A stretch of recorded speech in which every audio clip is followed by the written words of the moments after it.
আমরা 4 ভাই বোন। আমাদের যে সবার বড় বোন আছে সে হচ্ছে ব্যাংকার। তো সে অলমোস্ট আমার থেকে 14-15 বছরের মতো বড় হবে। তো সেই আমাদের সবাইকে কুলে পিঠে করে মানুষ করছে। আমি তো একসময় পড়াশোনা করছি বড় অপুর টাকা দিয়ে। তো বাবার কাছে কখনো টাকা চাইতাম না।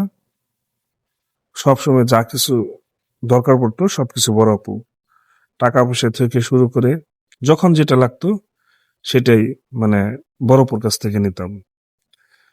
বড় অপু আমাকে খুব মানে আদর করতো, স্নেহ করতো, ভালোবাসতো। এখনো ভালোবাসে। সবসময় ফোন দেয়, খোঁজ খবর নেয় বড় আপু। বড় আপু আমাদের সবার অন্তঃপরাণ আর কি। মানে বড় আপু যা বলবে তাই। আমরা যখন বাড়িতে যাই, বড় আপু যখন আসে, মানে আমরা সবসময় ওয়েট করে থাকি বড় আপু কখন আসবে। তো আমরা রাতে 3টা, 4টা, 5টা পর্যন্ত বসে গল্প করি। বড় আপু বসে বসে গল্প করে, আমরা বসে বসে শুনি। তো সেই মজা হয় বড় আপু আসলে, এরকম আর কি। আর আমার ছোটবেলার যত স্মৃতি আছে সবকিছুর মধ্যে বড় অপু আছে। তো আমার যখনই কিছু লাগবে, সেটা কাপড় চোপড় হোক, পড়াশোনার ক্ষেত্রে হোক, বা কোথাও বেড়াতে যাব, টাকার দরকার, এসব কিছু বড় অপু। তা মানে আলহামদুলিল্লাহ, আল্লাহর কাছে শুক্রিয়া যে এরকম একটা বড় অপু পেয়েছিলাম আমরা। আমাদের প্রত্যেকেরই যখন যা কিছু লাগবে সবকিছুই মানে বড় অপু। আমার একবার মনে আছে, আমি তখন ক্লাস 6-এ পড়ি, আর বড় অপু সম্ভবত মাস্টার্স ফাইনাল ইয়ার শেষ করছে, এরকম সময় হবে। তো আমি পিকনিকে যাব, বাবার কাছে টাকা চাইলাম। বাবা বললো টাকা নেই। তো তখন মা গিয়ে বড় অপুকে বললো। তো বড় অপু শোনার পর আমার কাছে আসছে, আসার পরে বলতেছে কি, কিরে খোকন, তোর টাকা লাগবে, তুই পিকনিকে যাবি, তুই আমাকে বলতি। তখন বড় অপু কিন্তু প্রাইভেট পড়িয়ে মানে টাকা ইনকাম করে। তো তখন বড় অপু আমাকে বললো কত টাকা লাগবে। তো তখন বললাম 500 টাকা লাগবে। তখন 500 টাকা কিন্তু হিউজ টাকা। তো বড় আপু আমাকে 700 টাকা দিল। আর বললো আর কি লাগবে। তাই বললাম এক জোড়া জুতা লাগবে। তখন বড় আপু আমাকে এপেক্স থেকে এক জোড়া ক্যাটস কিনে দিয়েছিল 1200 টাকা দিয়ে। আজ থেকে প্রায় সেটা কত হবে, 92-93 সালে। তো ক্যাটস কিনে দিছে আর কি। সেই ক্যাটস গুলো আমার কাছে এখনো আছে, আমি যত্ন করে রেখে দিছি। ওটাই আমার জীবনের প্রথম মানে ক্যাটস কিনা, তাও আবার বড় আপুর টাকায়। তো সেজন্য আমি আজও যত্ন করে রেখে দিয়েছি। ছিঁড়ে গেছে, তবুও যত্ন করে সুন্দর করে প্যাকিং করে রেখে দিছি স্মৃতি হিসাবে। তো বড় আপু টাকা দেয়, সেই টাকা দিয়ে আমি পিকনিকে যাই।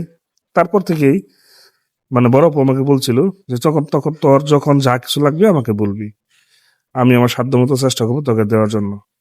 তারপর থেকে আর কি সবকিছুর মধ্যে বড় আপু। একটা জামা লাগবে বড় আপু, জুতা লাগবে বড় আপু, কিছু খাবো বড় আপু, ওই টিচারের টাকা দিতে হবে বড় আপু, এরকম সময়।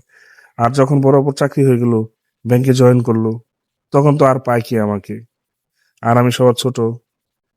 তো সবকিছুই মানে যখন যেটা প্রয়োজন মনে করতাম বড় আপুর কাছে বলতাম, বড় আপুই ব্যবস্থা করে দিত। ইভেন কি আমাদের ভাই বোনদের মধ্যে আমি একমাত্র নাদান যে প্রেম করে বিয়ে করছি। এটা আমি বড় আপুকে আগে বলছি যে আপু এরকম এরকম আমার একটা মেয়েকে এরকম পছন্দ। তখন বড় আপু আমার ওয়াইফের সাথে কথা বলে, কথা বলার পরে দুই পরিবারের সাথে কথা বলে মানে আমার চাকরি হওয়ার পরে মানে বিয়ের ব্যবস্থা করে দেয় বড় আপু। তো এখন অবশ্য বড় আপুর সাথে এই চাকরি সূত্রে বড় আপু খুব ব্যস্ত, আমরাও ব্যস্ত। তবে বড় আপু নিয়মিত আমাদের ফোনে খোঁজ খবর নেয়। আমার জন্মদিন, আমার বাচ্চাদের জন্মদিন, আমার বউয়ের জন্মদিন, আমাদের ম্যারেজ ডেতে মানে এক সব কিছু মনে রাখে, মনে রেখে আমাদেরকে গিফট পাঠায়। শুধু আমাকে না, আমার যে বাকি আরো যে ভাই বোন আছে তাদেরকে এরকম সবকিছু মনে রেখে জন্মদিন, ম্যারেজ ডে সবকিছু মনে রেখে গিফট পাঠায়। তো আমরা যখন বাড়িতে যাই তখন তো মহা ধুমধাম, মহা আনন্দ, বড় আপু আসছে, ওয়েট করে থাকি কখন বড় আপু আসবে, এরকম আর কি। মানে বড় আপু আমাদের জন্য আশীর্বাদ আর কি, ব্লেসিংস। আলহামদুলিল্লাহ যে এরকম একজন বড় আপু আমরা পেয়েছি, এই জন্য আল্লাহ দরবারে লাখ কোটি শুকরিয়া। মানে যার এরকম একটা বড় বোন আছে, আসলে সেই জানে যে বড় বোনের ভালোবাসা কতটা মধুর আর কতটা আনন্দের। যার বড় বোন আছে, যে ভালোবাসাটা পেয়েছে, সে শুধু জানে, সে শুধু অনুধাবন করতে পারবে এই বিষয়টা। তো সেটাই আর কি। আর বড় আপু কয়েকদিন আগে আমাকে ফোন দিয়েছিল আমার জন্মদিনের দিন, ফোন দিয়ে উইশ করছে। বড় আপু, তুমি তো জানো তোমাকে অনেক ভালোবাসি। বড় আপু, তুমি তো জানো তোমাকে আমরা কতটা ভালোবাসি। তুমি সবসময় ভালো থাকো, সুস্থ থাকো, নিরাপদে থাকো, এই দোয়া করি। তুমিও দোয়া করো যাতে তোমার খোকন সোনা সবসময় ভালো থাকে। ও বড় আপু আমাকে সবসময় খোকন বলে ডাকে, যদিও আমার নাম খোকন না, কিন্তু বড় ভাই ছোটবেলা থেকে আমাকে খোকন বলে ডাকে। এখনো খোকন বলেই ডাকে বড় আপু আমাকে। একমাত্র বড় আপু আমাকে খোকন বলে ডাকে। আর সবাই আমার বাবার দেওয়া যে নাম, ওই নামেই ডাকে।